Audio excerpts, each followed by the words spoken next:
stare into the flame of our mesmerizing dessert. Hello and welcome to the Velveteen Lounge Kitchen.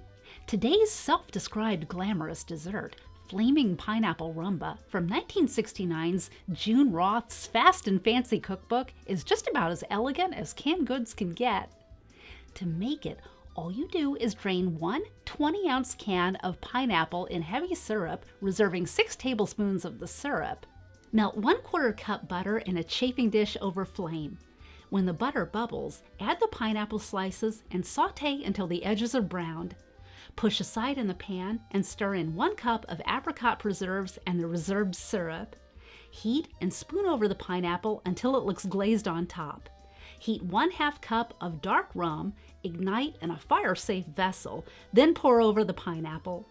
When the flame dies down, arrange pineapple slices around scoops of ice cream. Spoon sauce over the top. Wow, that was fast and fancy. Thanks, June Roth. Thank you for visiting the Velveteen Lounge Kitchen. Be sure to tune in tomorrow for a visit from your favorite cousin. It's always happy hour at the Velveteen Lounge Kitchen.